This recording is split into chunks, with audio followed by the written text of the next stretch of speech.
आज की मूवी में ये कहानी है भविष्य की, जहां पर सभी को जेनेटिकली मॉडिफाई किया जाता है और इस वजह से सभी लोगों की उम्र 25 सालों के बाद बढ़ना बंद हो जाती है।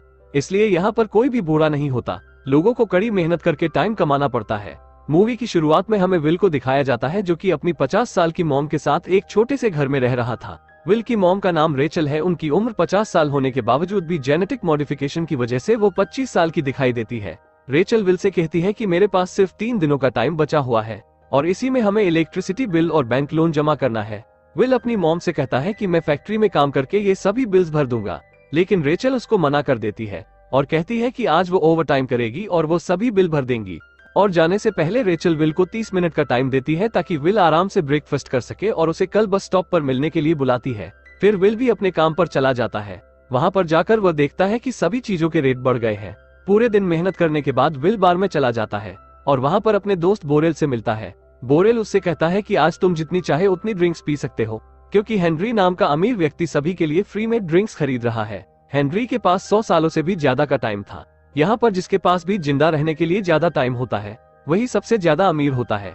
फिर विल ये सब देखकर हेनरी के पास जाकर उससे कहता है कि तुम्हें यहाँ पर नहीं होना चाहिए, क्योंकि यहाँ के लोग तुम्हें मारकर तुम्हारा टाइम चुरा लेंगे। लेकिन हेनरी विल की बातों पर ज्यादा ध्यान नहीं देता और तभी वहाँ पर उस एरिया का गैंगस्टर फोर्टिस आ जाता है। गैंगस्टर को देखकर सभी लोग वहाँ से भाग जाते हैं, लेकिन विल छुपकर सब कुछ देखने लगता है। फोर्टिस हेनरी से स्ट्रॉन्ग आर्म गेम खेलने को कहता है, लेकिन हेनरी ने बहुत ज्यादा ड्रिंक करी हुई थी, इसलिए वो कहता है कि मुझे कुछ टाइम चाहिए और वो वॉशरूम जाकर उल्टियां करने लगता है। और तभी वहाँ पर विल आ जाता है और हेनरी को वहाँ से लेकर भाग जाता है।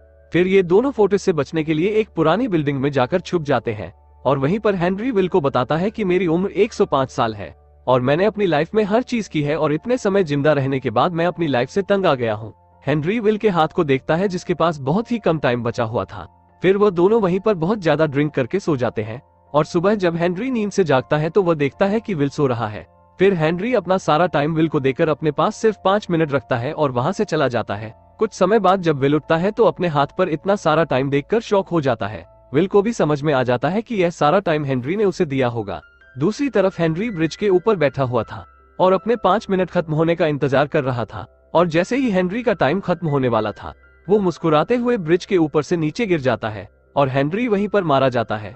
उसके बाद विल अपने दोस्त बोरेल से मिलता है और उसे जो भी कुछ हुआ वो सब कुछ बताता है कि कैसे हेनरी नाम के अमीर इंसान ने उसे 100 सालों से भी ज्यादा का टाइम दे दिया और विल इसमें से 10 साल बोरेल को देकर वहां से चला जाता है। दूसरी तरफ विल की मॉम बैंक लोन जमा करने के बाद बस में चढ़ती है और अपना टिकट निकालने लगती है, लेकिन बस ड्राइवर रेचल से कहता है कि 2 घंटे। ये सुनकर रेचल बहुत ज्यादा शॉक हो जाती है, क्योंकि रेचल के पास सिर्फ 1.5 घंटा ही बचा हुआ था और कल तक बस की टिकट सिर्फ 1 घंटा ही थी। फिर रेचल बस में बैठे दूसरे लोगों से मदद मांगती है, लेकिन उसकी मदद कोई भी नहीं करता, इसलिए वो जल्दी से अपने घर की तरफ भागने लगती है। विल भी स्टेशन पर अपनी मॉम का इंतजार कर रहा था, लेकिन बस में अपनी मॉम को ना देखकर उसे भी कुछ गड़बड़ लगने लगती है, इसलिए वो जल्दी से अपनी मॉम को ढूंढने के लिए चला जाता है। और आगे जाकर विल को अपनी मॉम दिखाई देती है और विल को समझ में आ जाता है कि जल्द ही उसकी मॉम का टाइम खत्म होने वाला है, इसलिए वो अपना हाथ आगे बढ़ाकर भागने लगता है ताकि अपनी मॉम को टाइम दे सके।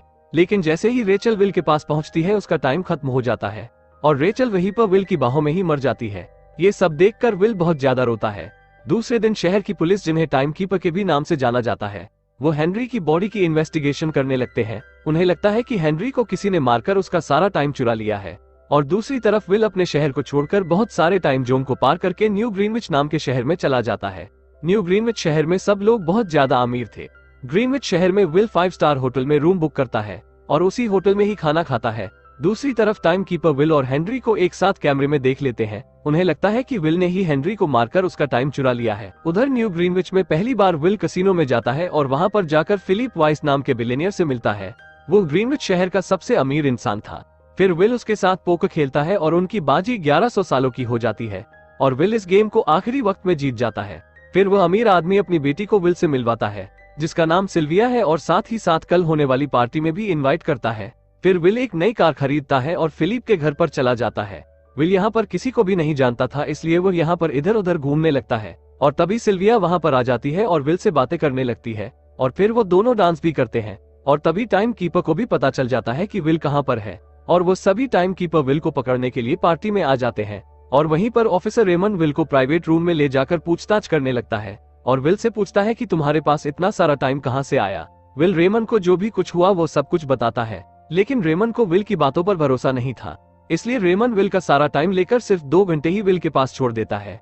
विल टाइम कीपर पर अटैक कर देता है और सिल्विया को होस्टेज बनाकर वहां से भागने लगता है। टाइम कीपर विल का पीछा करते हैं, लेकिन विल उनको डिस्ट्रैक्ट करके चला जाता है और तभी विल की गाड़ी के नीचे कुछ आने की वजह से उनका एक्सीडेंट हो जाता है और वहां पर फोर्टिस और उसके गैंग मेंबर्स आ जाते हैं। फोर्टिस सिल्विया का सारा टाइम चुरा लेता है और सिर्फ 30 मिनट ही सिल्विया के पास छोड़ता है। जब विल और सिल्विया को होश आता है तो उन्हें पता चलता है कि सिल्विया के पास बहुत ही कम टाइम बचा हुआ है, इसलिए विल कुछ टाइम सिल्विया को दे देता है। फिर विल अपने दोस्त बोरेल के पास थोड़ा टाइम मांगने के लिए चला जाता है। वहां पर जाकर उसे पता चलता है कि ज्यादा शराब पीने की वजह से बोरेल की मृत्यु हो गई है। विल को कुछ भी समझ में नहीं आ रहा था कि क्या करा जाए, तभी विल की नजर सिल्विया के इयररिंग्स पर पड़ती है, जिनको बेचकर वो 2 दिनों का टाइम ले लेते हैं।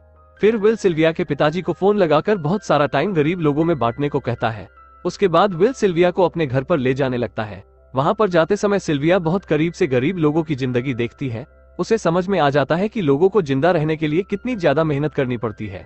अगले दिन बैंक ओपन हो जाता है, लेकिन सिल्विया के फादर ने बैंक में टाइम नहीं जमा करवाया था। लेकिन फिर भी विल सिल्विया को छोड़ने का सोच लेता है और सिल्विया को एक गन देकर अपने पिताजी को फोन करने को कहता है। इसलिए सिल्विया अपने पिताजी से फोन पर बात करती है और विल दूसरी तरफ बैठा हुआ था। सिल्विया जैसे ही पीछे मुड़कर देखती है तो विल के पीछे से रेमंड आ रहा था। सिल्विया बिना सोचे समझे रेमंड को गोली मार देती है। विल और सिल्विया वहां से भागने लगते हैं, लेकिन भागने से पहले विल रेमंड को अपना कुछ टाइम दे देता है, क्योंकि रेमंड के पास बहुत ही कम टाइम बचा हुआ था। विल और सिल्विया की न्यूज टीवी पर हर तरफ दिखाई जाती है। नेक्स्ट सीन में हम रेमंड को सिल्विया के फादर के ऑफिस में देखते हैं, जहां पर सिल्विया के फादर रेमंड को रिश्वत दे रहे थे ताकि वो उनकी बेटी को अरेस्ट न करे, लेकिन रेमंड सिल्विया की फादर की बात नहीं मानता। इसी बीच विल और सिल्विया निर्णय करते हैं कि वो गरीब लोगों को टाइम देने के लिए कुछ भी करेंगे। फिर वो दोनों टाइम लोन देने वाली बैंक को लूटने के लिए चले जाते हैं। वो वहां के सभी टाइम कैप्सूल चोरी करके गरीबों में बांट देते हैं और यह बात सिल्विया के फादर को भी पता चल जाती है। रात में विल और सिल्विया एक होटल में रुकते हैं, लेकिन वहां पर टाइम कीपर आ जाते हैं। ये सब देखकर विल और सिल्विया विंडो से कूदकर भाग जाते हैं। रेमंड उनको देख लेता है और उनका पीछा करने लगता है, लेकिन वो दोनों एक बस में सवार होकर वहां से भाग जाते हैं। और इसी बीच फोर्टिस को पता चल जाता है कि विल और सिल्विया कहां पर है।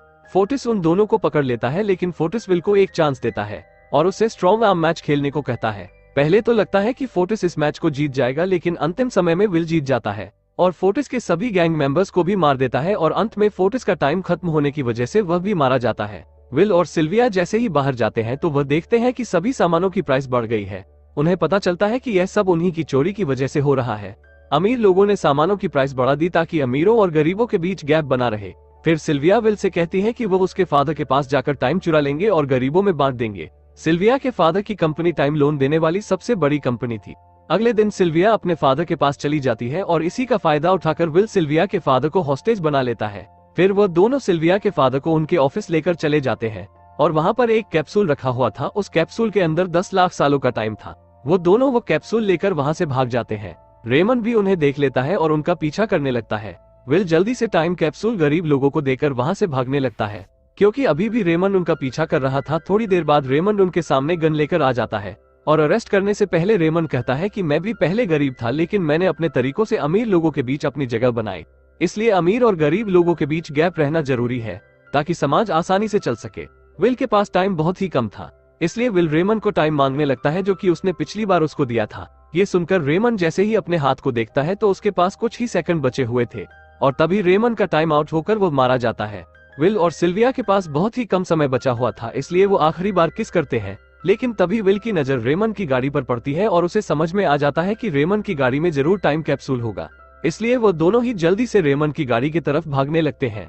विल पहले गाड़ी तक पहुंच जाता है और कैप्सूल में से टाइम अपनी बॉडी में ट्रांसफर कर लेता है, लेकिन अभी भी सिल्विया बहुत दूर थी और सिल्विया के पास सिर्फ कुछ सेकंड ही बचे हुए थे। लेकिन ठीक 1 सेकंड पहले विल सिल्विया का हाथ पकड़ लेता है और उसे टाइम ट्रांसफर करता है। फिर अगले सीन में टीवी में दिखाया जाता है कि सभी लोग अमीरों के शहर न्यू ग्रीनविच में जा रहे हैं।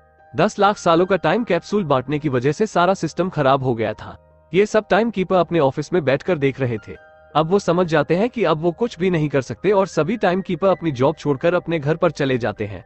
दूसरी तरफ हमें विल और सिल्विया को बैंक के बाहर दिखाया जाता है। इसका मतलब वो दोनों इस बैंक को लूटने वाले हैं और इसी के साथ मूवी यहीं पर समाप्त हो जाती है।